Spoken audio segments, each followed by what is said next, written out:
righty, everyone. Welcome, everybody, to our live webinar today. Thank you for joining us. Our Somos Employee Resource Group is very excited to present today's topic, setting boundaries at work and learning to say no.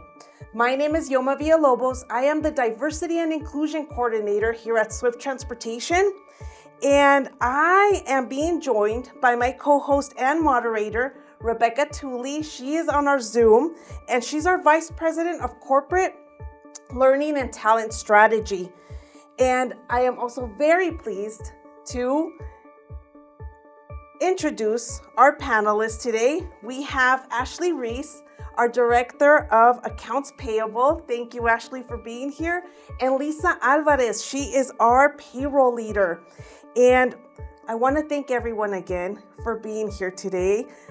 We are excited to hear from our panelists and learn more about setting boundaries at work and saying no without feeling guilty. So we'll want to start. Thank you again, ladies. I am very excited for this topic because I was talking to you earlier. Setting boundaries, I think we're all in different stages of our life where we're learning or we've already been able to learn to set those boundaries.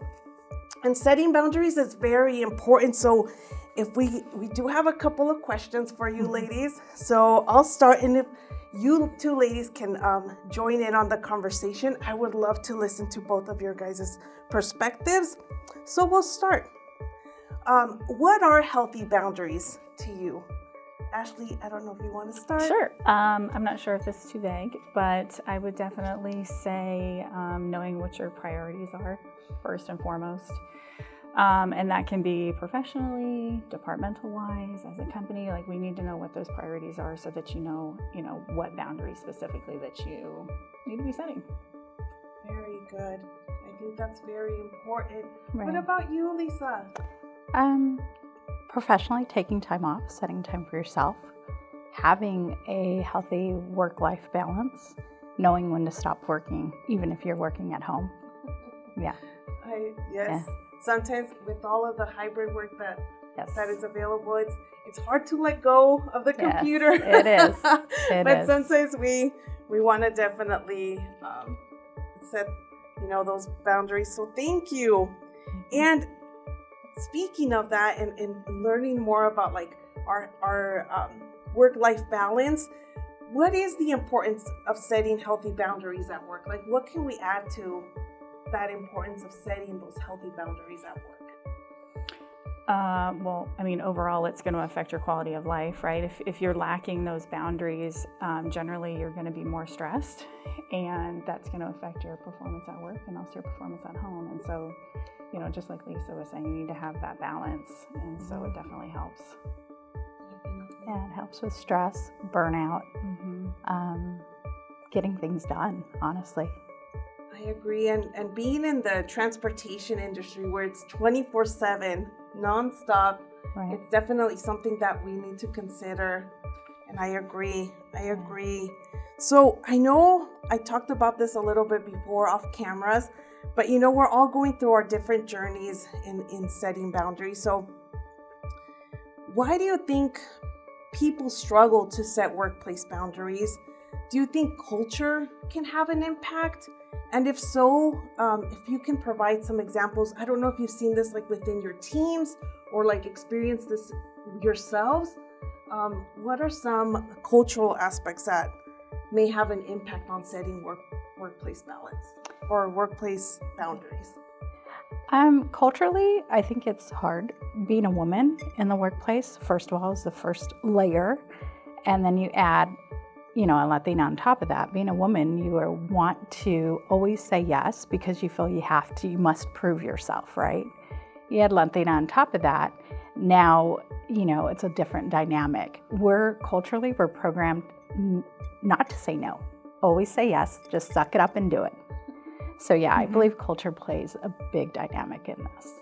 Thank you, Lisa. Yeah, I think you're spot on. I think the other thing too is a lot of people are afraid of their perception of, how people might think they are based off of setting healthy boundaries. Sometimes that comes across as maybe being too harsh or too blunt. I don't know if I have a specific example, but I know like for me, I have grown to be fairly straightforward. And, sometimes people don't know how to take that. And if you don't know me, that could come across a certain way.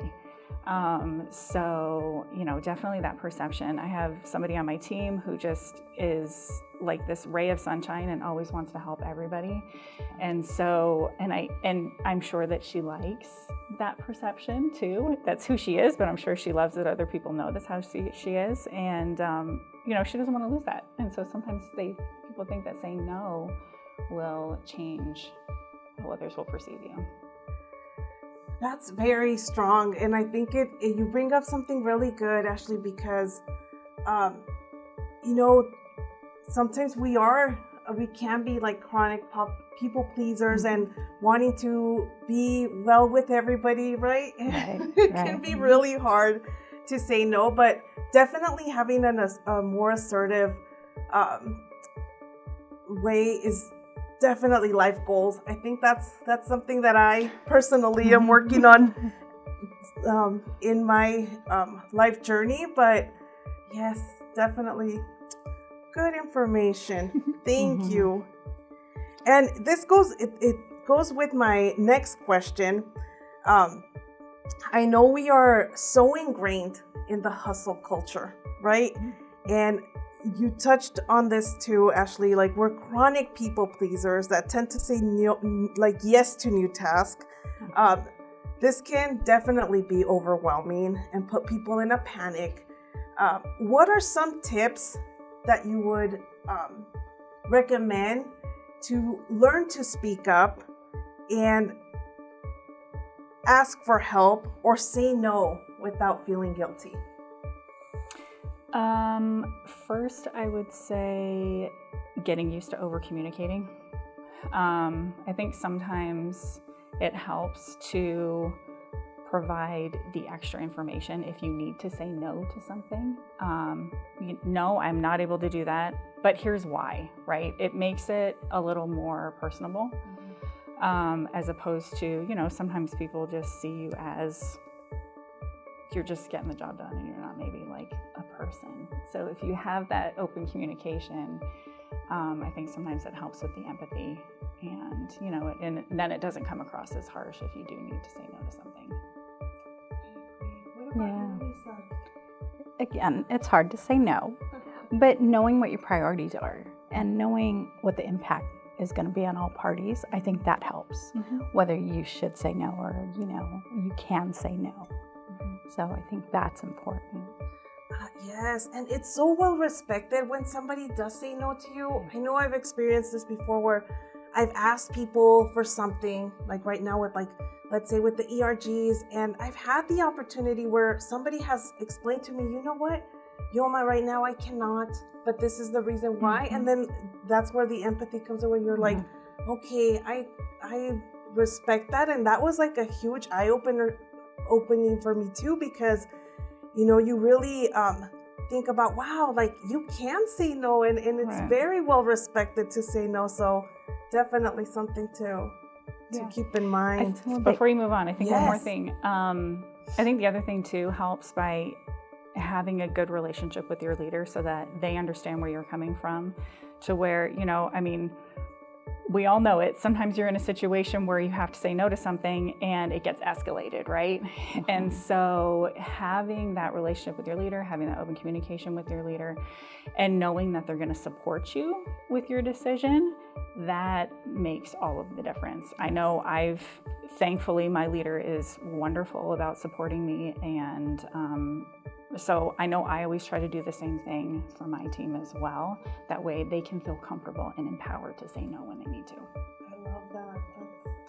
And I believe if you're always saying yes, you're setting yourself up for unrealistic expectations. I mean, because who knows if you can get it done, right? So you're almost setting yourself up for failure. Yep, I agree. And then it's even harder for us to be able to speak up and ask for help. Right.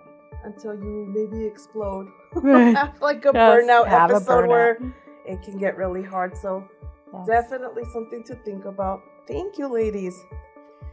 How do you set effective boundaries at work? Can you provide some methods or some examples? Go ahead. I have daily lists. So daily and weekly, what I'm going to accomplish. And, if there's a lot on there, there's things I'm going to have to say no to. But it's hard. It's hard to say no. And it's a daily struggle, honestly. But daily lists and knowing what's expected. Setting those expectations for my team members also. So knowing, hey, can I delegate this to somebody else? So. Yeah, that's awesome. I use lists too. I think honestly that's helped me probably the most. I have, what my priorities are, and then I have what my goals are. And like I said, goals as a department, goals maybe as a company as a whole, and that way I know how to reprioritize things if I need to and what maybe needs to get pushed or what I can't say yes to. I want to say yes, I really do. Some people might think I don't, but I do. But usually you get to a point where it's not worth it to be overly stressing yourself out, right? You don't want it to affect your life outside of work. And so that's why it's so important to have those boundaries. Definitely. Are there any resources or books or websites that you have used to help with any of these methods or examples? I haven't dug into that at all. I mean, the lists work for me. Yeah. And I really like Rachel Hollis. So she has a podcast and she puts out weekly episodes, and she usually has a lot of great stuff. Not always pertaining to, work and boundaries and stuff like that, but I think there's always little nuggets that you can take. So yeah, I've found her to be a good resource. Oh, wow, thank you. We'll have to share the name on the chat or send it to everybody, so we have that name. Definitely something helpful. And with boundaries, and you touched on this a little bit, Ashley. Maybe sometimes setting boundaries is not always well received, right? So has there been a time where setting boundaries has backfired? And how did you pivot from that situation? What were some of the lessons learned from that? So yeah, I did have a situation where that happened. I said yes, and I didn't ask questions. So what I learned is ask more questions, because it ended up being a test that I held on to for quite a while, until it got to a point where I couldn't anymore. It was occupying a lot of my time. So I just had to create a standard operating procedure and pass it on to the correct team who can actually manage that. And but learning was asking the questions. Hey, how long is this going to go on? Yeah. And it really wasn't something in my area that we should be doing anyways, but it was just something, hey, can you do this? Yes, I'll do it. Yeah. I see that happen a lot, actually. Yes. I'm glad you brought that up. That does happen a lot, where people, you want to be helpful. You don't realize that it's actually outside of your peripheral, and then you're stuck with it sometimes. Yes. I don't know if I have a specific example, but I mean, I think just going back to that perception, I think that for me, I may have developed a specific perception just from being too blunt at saying no, and that's where the over communication started coming in. I kind of had to pivot from that and realize okay, I don't want to have this reputation of being maybe not nice, or I didn't want to come off like that. So that's where I just learned, okay, I need to start over communicating. That way people understand where I'm coming from. I really do want to help, just sometimes it's not possible. And so just making sure that you express that. That's really good. Yes. And really looking into okay, what can my team partake in, and what can also identifying that. That's great. Thank you so much. And how do you feel when you're able to identify and articulate your boundaries? It's a sense. It feels good. It's a sense of accomplishment. You're growing. You're developing yourself. Because, like I said, for me, it's a daily struggle to say no. So, yeah. What about you, Ashley? I feel empowered. Yeah. You know, when you feel like you have control over your day-to-day tasks, it's empowering and it makes you more productive and it makes you more efficient. So yeah, that's, if I could give you one word, that's what it would be, empowered. That's beautiful. I had an example like this I'm going to share. Yeah. And my husband and I went out for breakfast, and they brought out the food, and my pancakes were not at the, I went for pancakes, and my pancakes were not presentable as how I was expecting them. Old Yoma would have been like, fine, I'll eat them. Mm-hmm. But new Yoma has been working on her boundaries. And you know what? I spoke up and I said, you know what?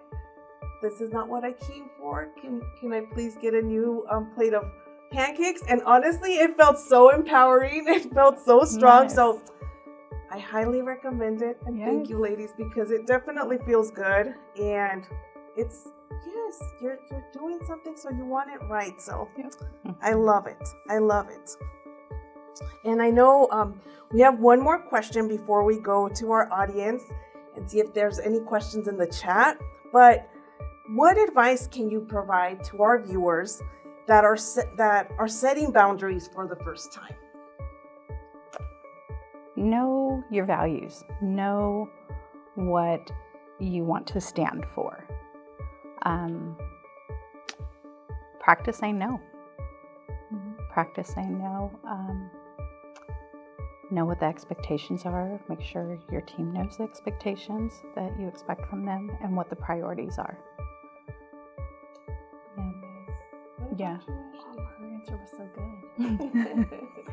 When you were saying practice saying no, it made me think of practice saying no with like the little things, right? That makes it easier to like build up to the harder things. And I think one of the biggest things that you can do is when you make the decision to say no, own it. Be comfortable with it. Be confident about it, right? Because that's going to make it so much easier to keep doing it going forward. I think if you sit there and you go back and forth, should I say no? Should I not? You'll talk yourself into saying yes. Absolutely. You'll talk yourself into it. So just stick with it. Exactly what Ashley said. I agree. This has been so good. Thank you, ladies. I don't know, Becky, do we have any questions in the chat that our viewers would like to ask our panelists today?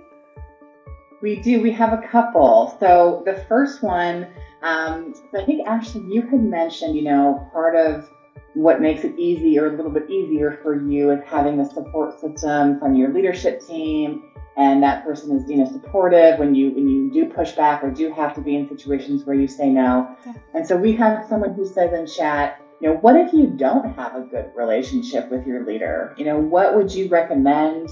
How would you recommend they proceed in order to deal better with those boundaries? Yeah, I think that's a great question, by the way. So I think in those circumstances, you are probably best working off of facts, right? You know what your priorities are, you know what your workload is. So if you don't have that support, but you have the facts to back you up, if I take on X, Y, Z, here's where I'm going to be behind.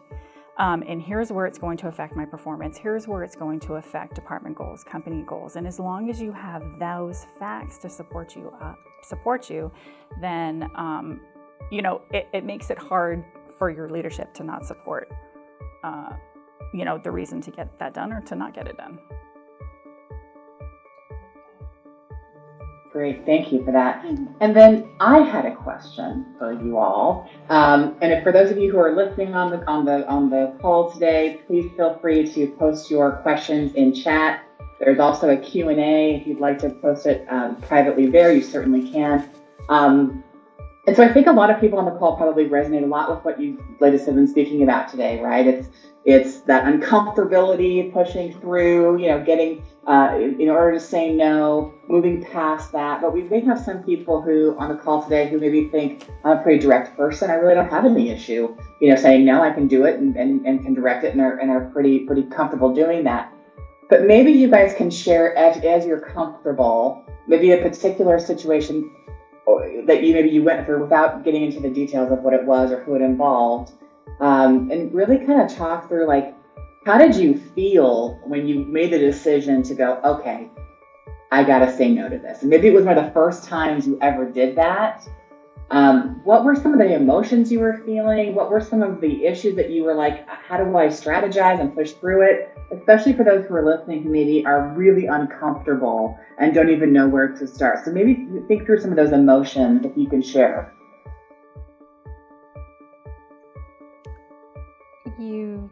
I believe you feel, you want to say yes. So you feel upset, you feel anxious, you don't know what to do with it at that point. So that's the initial set-in. But I think after you do say no and you own it, you feel empowered. You feel like, hey, you know what, I can do this. It's okay. So I think just knowing and being comfortable with it, I think that's the best way to handle it. What do you have, Ashley?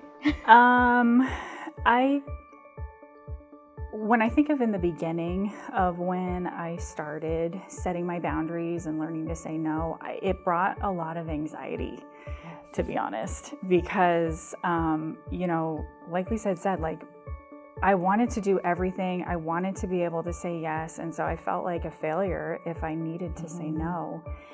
And so for me, it was more about, calming the anxiety, focusing on what the priorities are, and then, knowing for myself that even though I'm saying no, I'm still doing my absolute best. And so that does help make you feel better, make you feel more empowered, and, you still know that you're accomplishing what you need to.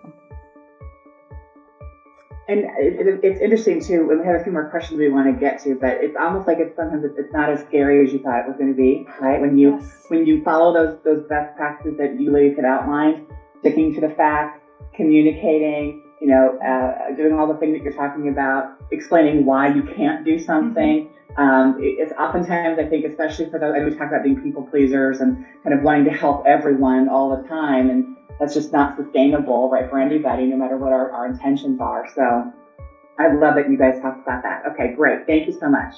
Next question. How do you set boundaries when your professional life bleeds into your personal life? What do you guys think? I think that's a boundary you have to have set, is your personal and your professional life. That's an important one, because you don't want them to bleed too much together. But that's hard. Mine does. Mine bleeds to my personal life. It's just knowing work is work and your personal life is your personal life. I think it's a skill to develop. Yeah, that's a hard one. I don't know. I don't have any other examples on that. Yeah, and I think too that setting the appropriate expectation for those boundaries is super helpful. For me specifically, my husband works for Swift, so it's easy for work to bleed into home life, right? And so sometimes, it takes those days where you're just like, yeah, I just don't want to talk about work or, anything else. Let's focus on other things. Yes. So it's setting the expectation, communicating the expectation clearly. And sometimes, yes, it's very difficult, but I think, you need to make that commitment to yourself. If you know that you need to be setting boundaries, then make that commitment to yourself and stick to it. You don't want to cut yourself short. So I think just following through is the biggest thing. And I think you guys have talked about too, also making sure that you create priorities for yourself too. Right. You have to have that boundary just from a work-life balance, right? And so you can't always make a perfect carve out for all things, but self-prioritizing, the self-care and your personal life may also be something to kind of consider there too. So great question. Okay, have you ever experienced burnout because of a lack of setting boundaries? And if so, how did you manage it? Yes. So yes, manage it. I looked to my leader. I looked to my mentor. My leader is also my mentor. And I said, how can I do better at this? How do I do better? And she said, it's okay to say, let me think about it. Let me think if I can add that to my plate. It's okay to take a little minute and then respond and see if it works. So that's how I reacted to it. And it helps. It helps to say, let me think, let me see. And when I think about it, I usually go to my mentor and I say, hey, you know what? This is what it's being asked of me. What do you think? Give me your thoughts. And then you look at all avenues. What is it going to do? What's the impact? You know, could somebody else do this? Could you delegate this? So. Yeah, definitely experience burnout. And sometimes it's not something that you can get rid of. Sometimes it's not something that you can delegate. So I always try to lean on efficiencies. Can I automate something? So that I can take some of that pressure off. Unfortunately, sometimes you need to power through whatever you have on your plate. You might be in a situation where you have said yes to too many things, and you might need to see all those things through. If that happens and you are getting burned out, you need to try to make it as efficient as possible, get those tasks done, and then learn from that. Remember how stressed you were. Yes. Remember what that burnout feels like, and use that so that you don't do the same thing to yourself going forward. Yes. I like that. I think it's interesting too, because, a lot of times when you are a high achiever, whether you're in a leadership role or you're not in a leadership role, right? When you are a high achiever, you are ambitious, you have a really great work ethic, you want to take on all of those things, and you do it really, really well. Oftentimes, those are the folks that get burnt out the quickest, right? Because you are working yourself. Yeah, to your point, Ashley, you're taking on more things than you probably can handle. And so I think you all had really good points there. I would just add to that too, is I think it's okay, kind of what we talked about, sometimes we don't want to admit that we can't do it all, or the people pleaser piece, which again is not true for everybody, but I think it is really, really relevant here in this conversation, is to also, I think be okay to share with your leader, hey, I do feel like I'm burnt out. I think I've taken on too much, and how can we perhaps help kind of reorganize or delegate or things like that. So I think if you are comfortable doing that, you should, think of that as a resource too. I great agree, point. 100%, Becky. That I think there's like this stigma attached to going to your leader and saying, "Oh, I bit off more than I can chew." Chances are your leader probably already knows. Yes. So being able to come to them and admit that's like the first step. Yes. So, I think that's a great point. Even though it feels like you're failing, Yeah. you're owning it. Hey, I did this. Now I need to fix it. Yep. Yeah. And oftentimes, highly observant leaders will say, I'm glad you finally told me, because Yes. I've noticed that this is probably imminent, right? I knew this was coming. Yes. Why did it take you so long? Okay, another question. So I think, Ashley, you talked about, learning to be more direct in your approach, and just we've had good conversations during the webinar from all of you around, struggling with how you may come across or things like that. But what if you feel like you're trying to address a certain situation, you're trying to say no, but you might feel like you're sounding confrontational? What are some best practices or tips to not sound that way or come across that way if you're worried about that? That is such a good question. I struggle with that because sometimes, I'll have conversations and then it's afterwards that I think, oh shoot, maybe that came across a little too confrontational. I think that using words like I can't or I won't, stuff like that, I think can come across more confrontational. So if you're sticking to, hey, I think that's a really good idea. I would love to help you. But I have X, Y, and Z. So like I said before, like if you're over communicating, and you're not necessarily shooting them down. I mean, you can do it in a nice way, right? So I think sometimes that can be helpful. Yeah. Yeah. And I would just add to that too, really quick.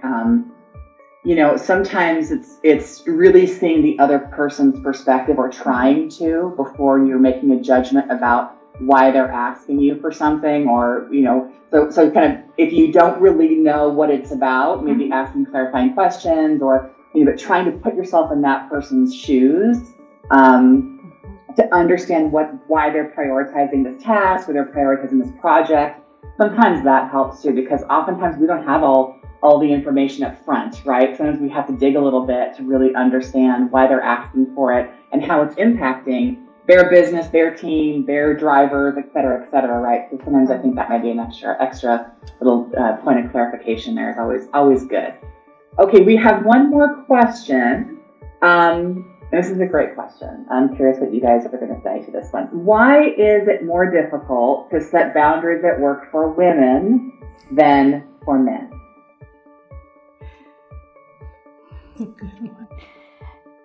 I think we feel we must prove ourselves. I think that's what it boils down to, is we feel we must prove ourselves, and so we're ingrained to say yes and just take it on and suck it up.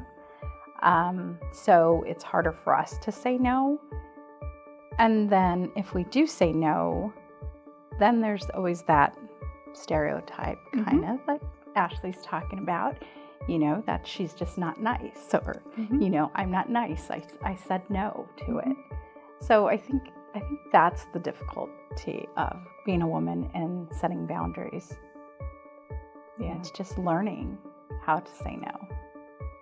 Yeah, I think sometimes for men, saying no comes across as just being assertive and knowing what you want, and just like Lisa said, for a female it is not always that easy. So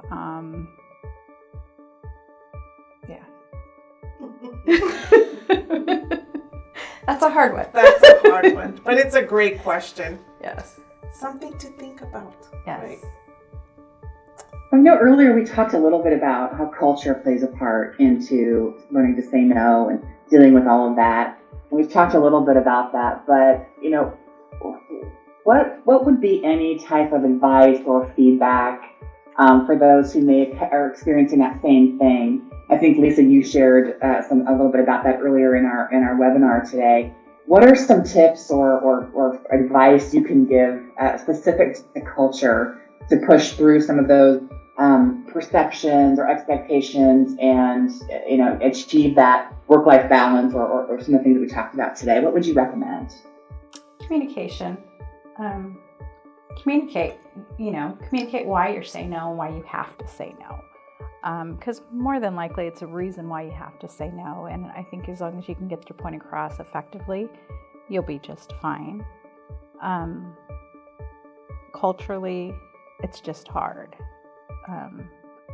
Because like I said, I've said it a couple of times, we're just wired to say yes and just move forward. I think too, building good relationships with the people that you work with, I think that also helps, because it's going to help with your communication. It makes you more personable, and so sometimes that can alleviate some of the tension that can arise if you're just saying no and if you're not communicating any other reasons why, or you're not asking questions. Maybe you don't feel, maybe if you don't know that person, you don't have a good relationship with them, you're not comfortable asking additional questions. And so, so I think focusing on that also helps. Do you think, ladies, maybe having self-awareness is also a good one? Like, in the sense of you become aware of where you're at with your stress, with your workload. Oh yeah. And then realizing, you know what, I need to do something about it and stay accountable and maybe work on it that way as well. Yeah. Being self-aware. I would just say, So go ahead, Becky. I was just going to add really quick. Those are all the questions we have from chat, but just to piggyback on what you just said, Yoma, because I was thinking exactly the same thing about self-awareness. And sometimes, understanding why it's an issue for a particular individual, And again, it may not be an issue for many people, but for those of us that do perhaps struggle to say no on occasion or learning to get better at saying no, sometimes one of the best things you can do is ask for that feedback and solicit that feedback from others, because sometimes it's your own personal perception of what you're, like we talked about today, right? What we believe will be the negative effects or the negative, relationship we might have when we do say no. But oftentimes it's just really getting that solid feedback from others to help us with that self-awareness and really understand the root cause of some of that hesitation or anxiety in order for us to move forward. So, great topic. Thank you so much for all of your great feedback, and I appreciate it. Thank you so much. Thank you, Becky, for helping us co-host, and thank you to the audience for those great questions. I want to thank our panelists again for joining us and talking about, sometimes these difficult conversations on setting boundaries and learning to say no. So thank you so much, ladies. You were wonderful today. I want to thank again our audience for all of your support and for joining us. Our employee resource groups and these professional development opportunities are here for you. So we look forward to your responses. There's going to be a survey that will be sent out after we end our webinar today. So please make sure to fill that out. It'll help us learn maybe some of the topics that you look forward to listening into more in the future. So please be on the lookout for that. And again, thank you for your support, and we look forward to continue providing some of these great events from our employee resource groups, or ERGs. And thank you. Have a great day, everyone. Thank you.